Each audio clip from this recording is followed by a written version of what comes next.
সুন্দর একটি ঘটনা আমি আপনাদেরকে বলি, সবাই শুনবেন কিন্তু ধাক্কা দিয়ে যাবেন না। এক দম্পতি, তার ঘরে কোনো বাচ্চা হচ্ছে না। তো একদিন তিনি ইমাম সাহেবের নিকটে গেলেন, গিয়ে তার বাচ্চা হচ্ছে না এই কথাটা বললেন এবং বললেন যে হুজুর আমাকে কিছু তদবির দেন, কিছু কবিরাজি করেন।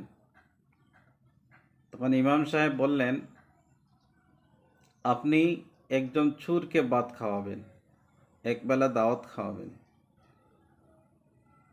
তখন তিনি বলেন, আমি চোর পাবো কোথায়? বলতে, আপনি চোর পাবেন, চোর পাওয়া অনেক সহজ। কীভাবে?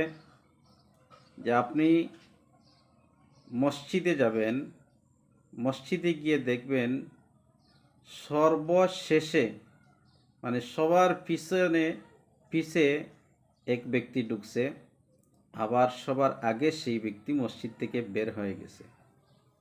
ওই ব্যক্তিকে যদি ওই ব্যক্তি হচ্ছে আপনার চোর। ওই ব্যক্তিকে যদি আপনি দাওয়াত খাওয়ান তাহলে আপনার ঘরে বাচ্চা হবে। তখন ওই মহিলা তার স্বামীটাকে গিয়ে বলল, স্বামী মসজিদে গেল। মসজিদে গিয়ে সে সোজা গেইটে দাঁড়িয়ে গেল, দেখলো যে সর্বশেষ এক ব্যক্তি আসছে, টাইটুই লাগিয়ে, প্যান্ট পরিধান করে টাইটুই লাগিয়ে আসছে, এসে মসজিদে ঢুকছে। আবার সবার আগে মসজিদ থেকে সেই ব্যক্তি বের হয়ে গেল। তখন ওই পুরুষ কি করলে, ওনাকে আপনার জড়িয়ে ধরলো এবং বলল, আসো, তোমাকে আমার বাড়িতে ভাত খাওয়াবো, দাওয়াত খাওয়াবো।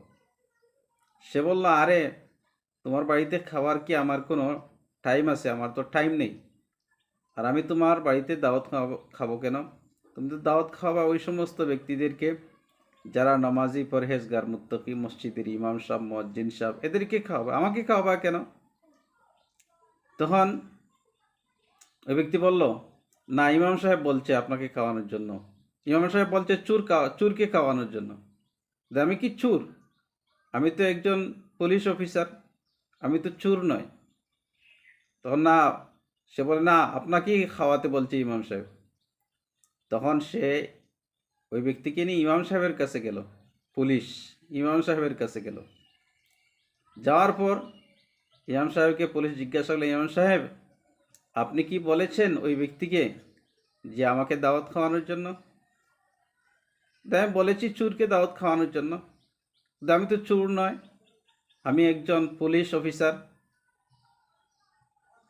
ইমাম সাহেব বললেন, আমি তাকে বলছি যে মসজিদের মধ্যে সর্বশেষে যেই ব্যক্তিটা ঢুকে এবং ওই ব্যক্তিটা যদি সর্বপ্রথম মসজিদ থেকে বের হয়ে যায়, তাহলে সেই আসল চোর, তাকে দাওয়াত খাওয়াতে। তখন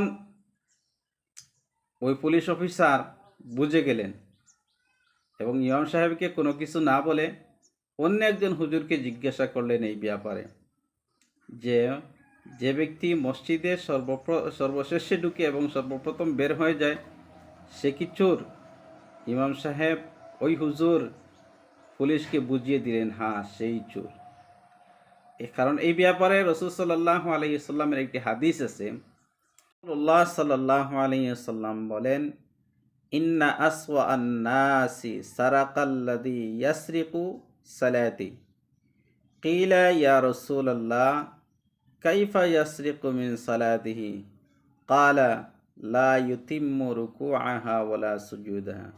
আল্লাহ রাসূল সাল্লাল্লাহু আলাইহি সাল্লাম বলেন, নিকৃষ্টতম চোর ওই ব্যক্তি যে যার নামাজের মধ্যে কি করে? চুরি করে। সাহাবাই কেরাম জিজ্ঞাসা করলেন, ইয়া রাসূলুল্লাহ, নামাজের মধ্যে কিভাবে চুরি করবে? আল্লাহ রাসূল সাল্লাল্লাহু আলাইহি সাল্লাম বলেন, যে নামাজের মধ্যে রুকুগুলা এবং সিজদাগুলা পরিপূর্ণভাবে আদায় করে না, এগুলা আদায় করতে তাড়াহুড়া করে, এদেরকেই বলা হয়েছে প্রকৃত চোর এবং নিকৃষ্টমত্ত চোর। আমার এই ঘটনাটি বলার উদ্দেশ্য হলো যে আমরা অনেকে নামাজ পড়ি না, নামাজ আদায় করি না। যারা নামাজ আদায় করি না তারা তো জঘন্যতম অপরাধী, এবং অনেক আছেন যারা নামাজ আদায় করেন কিন্তু নামাজের মধ্যে তাড়াহুড়া করেন। যদি আপনি আপনার নামাজের মধ্যে তাড়াহুড়া করেন, তাহলে এই তাড়াহুড়া করার কারণে আপনার নামাজ বিনষ্ট হয়ে যাবে। হাদিসের ভাষায়, রসুলের ভাষায় আপনাকে চুর বলা হয়। এই জন্য আমরা নামাজ আদায় করতে সময় তাড়াহুড়া করব না। রুকু সিজদাগুলা সঠিকভাবে আমরা আদায় করব, ধীর স্থিরভাবে নামাজ আদায় করব। আল্লাহ রাব্বুল আলামিন সকলকে তৌফিক দান করুক। আমিন।